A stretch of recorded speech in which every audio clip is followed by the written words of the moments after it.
नमस्कार। नमस्कार my dear friends. अपने अंदर जो क्षमताएं होती हैं उन क्षमताओं को हमको अध्ययन करके, मनन करके, ध्यान करके पहचानने की जरूरत है। हर व्यक्ति को ईश्वर ने बहुत अद्भुत बनाया है, बहुत अलग बनाया है और कोई ना कोई एक विशेषता दे करके ही उसको पृथ्वी पर भेजा है। बस वो विशेषता क्या है उसे हमें पहचानना बहुत जरूरी है। वो हमारे अंदर एक छुपी वो प्रतिभा है जो हर एक के अंदर कुछ ना कुछ अलग है। एक पत्थर काटने वाला जो मजदूर था वो नितिन पत्थर काटता था। पत्थर काट के जो उसे दिहाड़ी मिलती थी वो दिहाड़ी से खुश था, संतुष्ट था और शांति से अपना जीवन बिता रहा था। अचानक उसे लगा कि उसके मन के अंदर कोई शक्ति आ गई है और अब उसको ऐसा लगने लगा कि मैं जो चाहूँ वो कर सकता हूँ, या जो चाहूँ वो मैं हो सकता हूँ। और ये लगते लगते उसे अचानक एक सेठ की घर के दरवाजे से निकला। उसने देखा नौकर चाकर, बड़ा सी गाड़ी बंगला, सब घोड़ा सब उसके पास था। उसे देख करके उसने 2 मिनट के लिए ठहरा। उसने कहा क्यों ना मैं भी ऐसा सेठ बन जाऊं।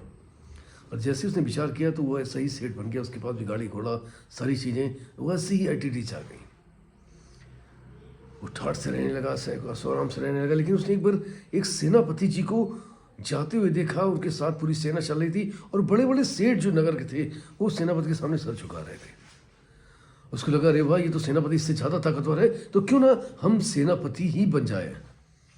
और उसने विचार जैसे ही किया, सत्य ने अपना असर दिखाया और वो सेनापति बन जाता है। जब सेनापति बन जाता है तो सारी सेनाओं को आदेश देता है, आदेशित करता है, सारा संचालन करता है, सारी व्यवस्थाएं करता है और वो अपने आप में बहुत सक्षम और राजाओं के बीच में बैठने योग्य बन जाता है। अचानक एक बार बैठा होता है कि उसे गर्मी के कारण जो है उसे उठना पड़ता है और ऊपर देखता है सूर्य की तरफ। कहते सूर्य इतना ताकतवर है जिसने मुझे हिला दिया, तो क्यों ना मैं सूर्य बन जाऊं। देखते देखते वो सूर्य बन जाता है और सूर्य बनने के बाद वो अपनी चमक से, अपनी ताप से लोगों को तपने लगता है और ज़्यादा उसको आनंद आता है। वो खेत खलियान झुलसने लगते हैं, लोग तड़पने लगते हैं। उसे अपनी ताकत में गुरूर गर्व होना शुरू हो जाता है। लेकिन तभी बादल का एक टुकड़ा आता है और सूर्य के बीच में आ जाता है, जहाँ से अब वो अपना ताप नीचे तक नहीं पहुँचा पा रहा था। उसे लगा कि ये बादल, इसका मतलब कि ज़्यादा ताकतवर है। वो बादल, क्यों ना मैं बादल बन जाऊँ। और वो बादल बन जाता है। जैसे ही बादल बन जाता है तो कई जगह वो वर्षा करता है, गरजता है, कई जगह पानी बरसाता है, भिगोता है लोगों को, डुबोता है लोगों को, आनंद आता है। लेकिन तभी हवा का एक झोंका आता है, उस बादल को ढकेलता हुआ दूसरी ओर ले जाता है। उसे लगता है कि ये हवा का जो झोंका था ये तो इससे भी ज़्यादा ताकतवर था, जिसने बादल को ही ढकेल दिया। तो क्यों ना मैं हवा बन जाऊँ। और वो हवा बन जाता है। अब हवा बन के वो चारों तरफ पृथ्वी की शक्ल लगाने लगता है, चारों तरफ दौड़ने लगता है, घूमने लगता है, चारों तरफ चलामान हो जाता है। तभी रास्ते में एक पत्थर का बड़ा विशाल टुकड़ा आता है जिसको ढकेल नहीं पाता। अब उसका इतना वेग नहीं था कि उसको ढकेल पाता। जब उसको ढकेल नहीं पाता उसको लगता है अरे ये तो पत्थर जो है इसको ढकेल नहीं पा रहा हूं। तभी जो है एक पत्थर काटने वाला आता है और उस पत्थर को काट काट के टुकड़ों में बदल देता है। उसको लगा अरे ये तो पत्थर काटने वाला सबसे शक्तिशाली है, तो क्यों ना मैं पत्थर काटने वाला ही बना रहूं।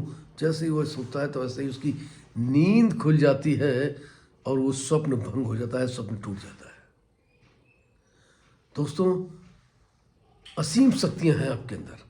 अगर आप ध्यान से अपने अंदर बारीकी से झांकेंगे तो निश्चित तौर पर आप जो चाहते हैं, अपने जीवन को जैसा चाहते हैं, अपने आप को जैसा बनाना चाहते हैं, आप जुनून के साथ उस तरह लग जाइए, आप वैसे ही बन जाते हैं और वो हर चाहत आपकी पूरी होती है। जो किसी काम का भी नहीं दिखता वो भी किसी न किसी काम का जरूर होता है।